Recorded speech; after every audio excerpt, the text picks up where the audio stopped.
قال اللہ تعالی یسقون من رحیق المختوم القرآن الرحیق المختوم رابطہ عالم اسلامی مکہ مکرمہ کے زیر اہتمام منعقدہ سیرت نگاری کے عالمی مقابلہ میں اول آنے والی عربی کتاب کا اردو ترجمہ و تصنیف مولانا صفی الرحمن مبارک پوری۔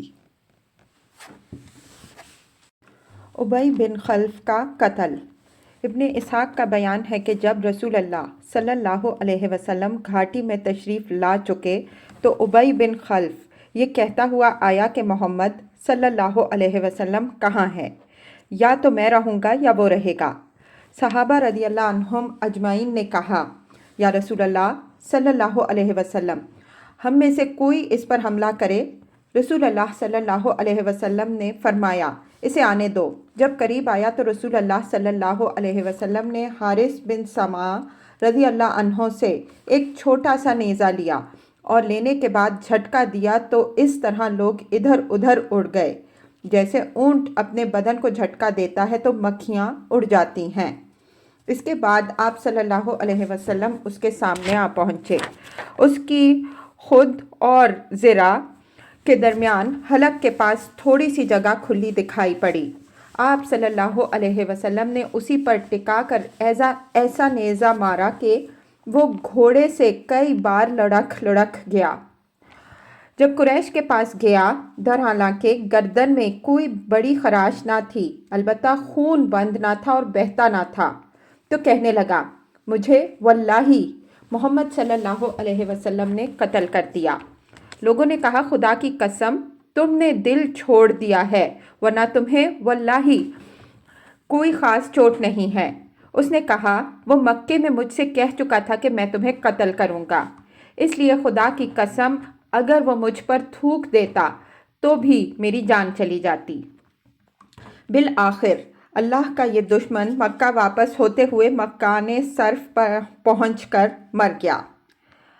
ابو الاسود نے حضرت عروہ رضی اللہ عنہ سے روایت کی ہے کہ یہ بیل کی طرح آواز نکالتا تھا اور کہتا تھا، اس ذات کی قسم جس کے ہاتھ میں میری جان ہے، جو تکلیف مجھے ہے اگر وہ ذی المجاز کے سارے باشندوں کو ہوتی تو وہ سب کے سب مر جاتے۔ حضرت طلحہ رضی اللہ عنہ نبی صلی اللہ علیہ وسلم کو اٹھاتے ہیں۔ پہاڑ کی طرف نبی صلی اللہ علیہ وسلم کی واپسی کے دوران ایک چٹان آ گئی۔ آپ صلی اللہ علیہ وسلم نے اس پر چڑھنے کی کوشش کی مگر چڑھ نہ سکے، کیونکہ ایک تو آپ صلی اللہ علیہ وسلم کا بدن بھاری ہو چکا تھا، دوسرے آپ صلی اللہ علیہ وسلم نے 2 ہری زرہ پہن رکھی تھیں، اور پھر آپ صلی اللہ علیہ وسلم کو سخت چوٹیں بھی آئی تھیں۔ لہٰذا حضرت طلحہ بن عبید اللہ رضی اللہ عنہ نیچے بیٹھ گئے اور آپ صلی اللہ علیہ وسلم کو کندھوں پر اٹھا کر کھڑے ہو گئے۔ اس طرح آپ صلی اللہ علیہ وسلم چٹان پر پہنچ گئے۔ آپ صلی اللہ علیہ وسلم نے فرمایا، طلحہ رضی اللہ عنہ نے جنت واجب کر لی۔ مشرکین کا آخری معرکہ۔ جب رسول اللہ صلی اللہ علیہ وسلم گھاٹی کے اندر اپنی قیادت گاہ میں پہنچ گئے تو مشرکین نے مسلمانوں کو ذکر پہنچانے کی آخری کوشش کی۔ ابن اسحاق کا بیان ہے کہ اسی اثنا میں کہ رسول اللہ صلی اللہ علیہ وسلم گھاٹی کے اندر تشریف فرما تھے، ابو سفیان اور خالد بن ولید کی قیادت میں مشرکین کا ایک دستہ چڑھ آیا۔ رسول اللہ صلی اللہ علیہ وسلم نے دعا فرمائی کہ اے اللہ یہ ہم سے اوپر نہ جانے پائیں۔ پھر حضرت عمر رضی اللہ عنہ بن خطاب اور مہاجرین کی ایک جماعت نے لڑ کر انہیں پہاڑ سے نیچے اترنے پر مجبور کر دیا۔ مغازی اموی کا بیان ہے کہ مشرکین پہاڑ پر چڑھ آئے تو رسول اللہ صلی اللہ علیہ وسلم نے حضرت سعد رضی اللہ عنہ سے فرمایا، ان کے حوصلے پست کرو، یعنی انہیں پیچھے دھکیل دو۔ انہوں نے کہا، میں تنہا ان کے حوصلے کیسے پست کروں؟ اس پر آپ صلی اللہ علیہ وسلم نے 3 بار یہی بات دہرائی۔ بالآخر حضرت سعد رضی اللہ عنہ نے اپنے ترکش سے ایک تیر نکالا اور ایک شخص کو مارا تو وہ وہیں ڈھیر ہو گیا۔ حضرت سعد رضی اللہ عنہ کہتے ہیں کہ میں نے پھر وہی تیر لیا، اسے پہچانتا تھا اور اس سے دوسرے کو مارا تو اس کا بھی کام تمام ہو گیا۔ اس کے بعد پھر تیر لیا، اسے پہچانتا تھا اور اس سے ایک تیسرے کو مارا تو اس کی بھی جان جاتی رہی۔ اس کے بعد مشرکین نیچے اتر گئے۔ میں نے کہا یہ مبارک تیر ہے، پھر میں نے اسے اپنے ترکش میں رکھ لیا۔ یہ تیر زندگی بھر حضرت سعد رضی اللہ عنہ کے پاس رہا اور ان کے بعد ان کی اولاد کے پاس رہا۔ شہداء کا مسئلہ، یہ آخری حملہ تھا جو مشرکین نے نبی صلی اللہ علیہ وسلم کے خلاف کیا، چونکہ انہیں آپ صلی اللہ علیہ وسلم کے انجام کا صحیح علم نہ تھا، بلکہ آپ صلی اللہ علیہ وسلم کی شہادت کا تقریباً یقین تھا۔ اس لیے انہوں نے اپنے کیمپ کی طرف پلٹ کر مکہ واپسی کی تیاری شروع کر دی۔ کچھ مشرک مرد اور عورتیں مسلمان شہداء کے مسئلے میں مشغول ہو گئیں، یعنی شہیدوں کی شرمگاہیں اور کان اور ناک وغیرہ کاٹ لیے، پیٹ چیر دیے۔ ہند بنت عتبہ نے حضرت حمزہ رضی اللہ عنہ کا کلیجہ چاک کر دیا اور منہ میں ڈال کر چبایا اور نگلنا چاہا، لیکن نگل نہ سکی تو تھوک دیا اور کٹے ہوئے کانوں اور ناکوں کا پازیب اور ہار بنایا۔ آخر تک جنگ لڑنے کے لیے مسلمانوں کی مستعدی۔ پھر اس آخری وقت میں دو ایسے واقعات پیش آئے جن سے یہ اندازہ لگانا مشکل نہیں کہ جانباز و سرفروش مسلمان اخیر تک جنگ لڑنے کے لیے کس قدر مستعد تھے اور اللہ کی راہ میں جان دینے کا کیسا ولولہ خیز جذبہ رکھتے تھے۔ نمبر 1، حضرت کعب بن مالک رضی اللہ عنہ کا بیان ہے کہ میں ان مسلمانوں میں سے تھا جو گھاٹی سے باہر آئے تھے۔ میں نے دیکھا کہ مشرکین کے ہاتھوں مسلمان شہداء کا مسئلہ کیا جا رہا ہے تو رک گیا، پھر آگے بڑھا۔ کیا دیکھتا ہوں کہ ایک مشرک جو بھاری بھرکم زرہ میں ملبوس تھا شہیدوں کے درمیان سے گزر رہا ہے اور کہتا جا رہا ہے کہ کٹی ہوئی بکریوں کی طرح ڈھیر ہو گئے، اور ایک مسلمان اس کی راہ تک رہا ہے، وہ بھی زرہ پہنے ہوئے ہے۔ میں چند قدم اور بڑھ کر اس کے پیچھے ہو لیا، پھر کھڑے ہو کر آنکھوں ہی آنکھوں میں مسلم اور کافر کو تولنے لگا۔ محسوس ہوا کہ کافر اپنے ڈیل ڈول اور ساز و سامان دونوں لحاظ سے بہتر ہے۔ اب میں دونوں کا انتظار کرنے لگا۔ بالآخر دونوں میں ٹکر ہو گئی اور مسلمان نے کافر کو ایسی تلوار ماری کہ وہ پاؤں تک کاٹتی چلی گئی۔ مشرک دو ٹکڑے ہو کر گرا۔ پھر مسلمان نے اپنا چہرہ کھولا اور کہا، او کعب رضی اللہ عنہ، کیسی رہی؟ میں ابو دجاجہ ہوں رضی اللہ عنہ۔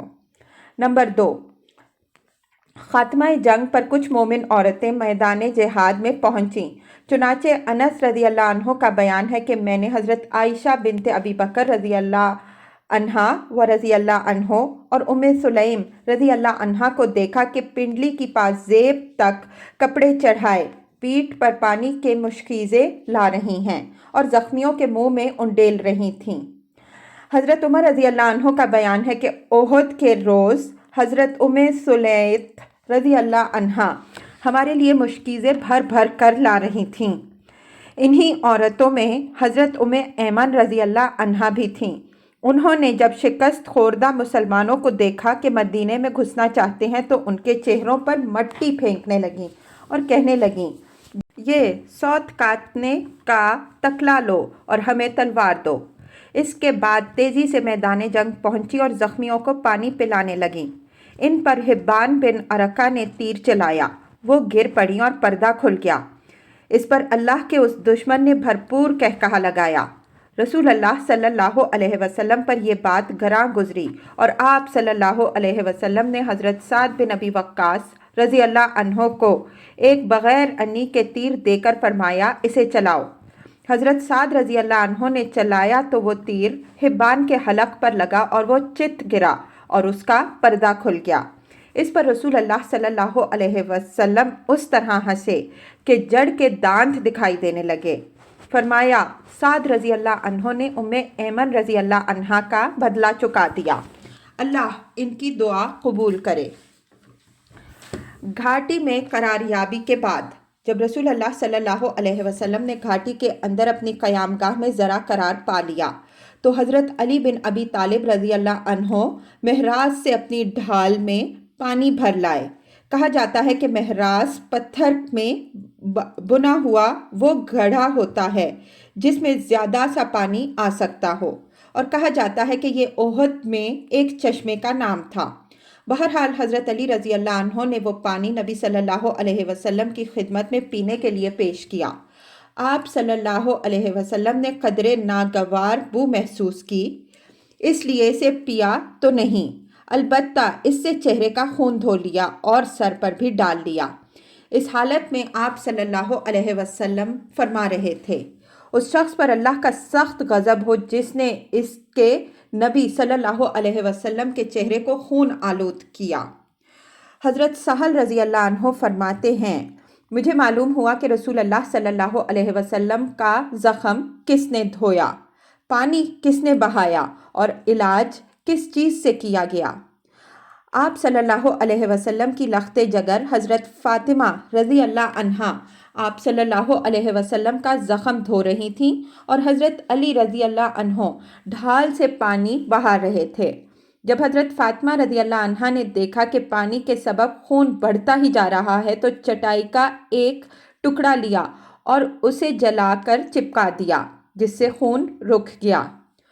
ادھر حضرت محمد بن مسلمہ رضی اللہ عنہ شیریں اور خوش ذائقہ پانی لائے، نبی صلی اللہ علیہ وسلم نے نوش فرمایا اور دعائے خیر دی۔ زخم کے اثر سے نبی صلی اللہ علیہ وسلم نے ظہر کی نماز بیٹھے بیٹھے پڑھی اور صحابہ کرام رضی اللہ عنہم اجمعین نے بھی آپ صلی اللہ علیہ وسلم کے پیچھے بیٹھ ہی کر نماز ادا کی۔ ابو سفیان کی شماتت اور حضرت عمر رضی اللہ عنہ سے دو باتیں۔ مشرکین نے واپسی کی تیاری مکمل کر لی تو ابو سفیان جبل احد پر نمودار ہوا اور با آواز بلند بولا، کیا تم میں محمد صلی اللہ علیہ وسلم ہیں؟ لوگوں نے جواب نہ دیا۔ اس نے کہا، کیا تم میں ابو قحافہ کے بیٹے ابو بکر رضی اللہ عنہ ہیں؟ لوگوں نے کوئی جواب نہ دیا۔ اس نے پھر سوال کیا، کیا تم میں عمر بن خطاب رضی اللہ عنہ ہیں؟ لوگوں نے اب کی مرتبہ بھی جواب نہ دیا، کیونکہ نبی صلی اللہ علیہ وسلم نے صحابہ کرام رضی اللہ عنہم اجمعین کو اس کا جواب دینے سے منع فرما دیا تھا۔ ابو سفیان نے ان تین کے سوا کسی اور کے بارے میں نہ پوچھا، کیونکہ اسے اور اس کی قوم کو معلوم تھا کہ اسلام کا قیام انہی تینوں کے ذریعے ہے۔ بہرحال جب کوئی جواب نہ ملا تو اس نے کہا، چلو ان تینوں سے فرصت ہوئی۔ یہ سن کر حضرت عمر رضی اللہ عنہ بے قابو ہو گئے اور بولے، واللہ اللہ کے دشمن جن کا تو نے نام لیا ہے وہ سب زندہ ہیں اور ابھی اللہ نے تیری رسوائی کا سامان باقی رکھا ہے۔ اس کے بعد ابو سفیان نے کہا، تمہارے مقتولین کا مصلح ہوا ہے، لیکن میں نے اس کا حکم نہیں دیا تھا اور نہ اس کا برا ہی منایا ہے۔ پھر نعرہ لگایا، آلو حبل، حبل بلند ہوا۔ نبی صلی اللہ علیہ وسلم نے فرمایا، تم لوگ جواب کیوں نہیں دیتے؟ صحابہ کرام رضی اللہ عنہم اجمعین نے عرض کیا، کیا جواب دیں؟ آپ صلی اللہ علیہ وسلم نے فرمایا، کہو اللہ اعلیٰ و اجل، اللہ اعلیٰ اور برتر ہے۔ پھر ابو سفیان نے نعرہ لگایا، لنا عزا ولا عزا لکم، ہمارے لیے عزا ہے اور تمہارے لیے عزا نہیں۔ نبی صلی اللہ علیہ وسلم نے فرمایا، جواب کیوں نہیں دیتے؟ صحابہ کرام رضی اللہ عنہم اجمعین نے دریافت کیا، کیا جواب دیں؟ آپ صلی اللہ علیہ وسلم نے فرمایا، کہو اللہ مولانا ولا مولا لکم، اللہ ہمارا مولا ہے اور تمہارا کوئی مولا نہیں۔ اس کے بعد ابو سفیان نے کہا، کتنا اچھا کارنامہ رہا، آج کا دن جنگ بدر کے دن کا بدلہ ہے اور لڑائی ڈول ہے۔ حضرت عمر رضی اللہ عنہ نے جواب میں کہا، برابر نہیں، ہمارے مقتولین جنت میں ہیں اور تمہارے مقتولین جہنم میں۔ اس کے بعد ابو سفیان نے کہا، عمر میرے قریب آؤ۔ رسول اللہ صلی اللہ علیہ وسلم نے فرمایا، جاؤ دیکھو کیا کہتا ہے۔ وہ قریب آئے تو ابو سفیان نے کہا، عمر میں خدا کا واسطہ دے کر پوچھتا ہوں، کیا ہم نے محمد صلی اللہ علیہ وسلم کو قتل کر دیا ہے؟ حضرت عمر رضی اللہ عنہ نے کہا، واللہ نہیں، بلکہ اس وقت وہ تمہاری باتیں سن رہے ہیں۔ ابو سفیان نے کہا، تم میرے نزدیک ابن قمعہ سے زیادہ سچے اور راست باز ہو۔ بدر میں ایک اور جنگ لڑنے کا عہد و پیمان۔ ابن اسحاق کا بیان ہے کہ ابو سفیان اور اس کے رفقا واپس ہونے لگے تو ابو سفیان نے کہا، آئندہ سال بدر میں پھر لڑنے کا وعدہ ہے۔ رسول اللہ صلی اللہ علیہ وسلم نے ایک صحابی سے فرمایا، کہہ دو ٹھیک ہے، اب یہ بات ہمارے اور تمہارے درمیان طے رہی۔ مشرکین کے موقف کی تحقیق۔ اس کے بعد رسول اللہ صلی اللہ علیہ وسلم نے حضرت علی بن ابی طالب رضی اللہ عنہ کو روانہ کیا اور فرمایا، قوم مشرکین کے پیچھے پیچھے جاؤ اور دیکھو وہ کیا کر رہے ہیں اور ان کا کیا ارادہ ہے۔ اگر انہوں نے گھوڑے پہلو میں رکھے ہوں اور اونٹوں پر سوار ہوں تو ان کا ارادہ مکہ کا ہے، اور اگر گھوڑوں پر سوار ہوں اور اونٹ ہانک کر لے جائیں تو مدینے کا ارادہ ہے۔ پھر فرمایا، اس ذات کی قسم جس کے ہاتھ میں میری جان ہے، اگر انہوں نے مدینے کا ارادہ کیا تو میں مدینے جا کر ان سے دو دو ہاتھ کروں گا۔ حضرت علی رضی اللہ عنہ کا بیان ہے کہ اس کے بعد میں ان کے پیچھے نکلا تو دیکھا کہ انہوں نے گھوڑے پہلو میں رکھے ہیں، اونٹوں پر سوار ہیں اور مکے کا رخ ہے۔ شہیدوں اور زخمیوں کی خبر گیری۔ قریش کی واپسی کے بعد مسلمان اپنے شہیدوں اور زخمیوں کی کھوج خبر لینے کے لیے فارغ ہو گئے۔ حضرت زید بن ثابت رضی اللہ عنہ کا بیان ہے کہ احد کے روز رسول اللہ صلی اللہ علیہ وسلم نے مجھے بھیجا کہ میں سعد بن ربی رضی اللہ عنہ کو تلاش کروں، اور فرمایا کہ اگر وہ دکھائی پڑ جائیں تو انہیں میرا سلام کہنا اور یہ کہنا کہ رسول اللہ صلی اللہ علیہ وسلم دریافت کر رہے ہیں کہ تم اپنے آپ کو کیسا پا رہے ہو۔ حضرت زید رضی اللہ عنہ کہتے ہیں کہ میں مقتولین کے درمیان چکر لگاتے ہوئے ان کے پاس پہنچا تو وہ آخری سانس لے رہے تھے۔ انہیں نیزے، تلوار اور تیر کے 70 سے زیادہ زخم آئے تھے۔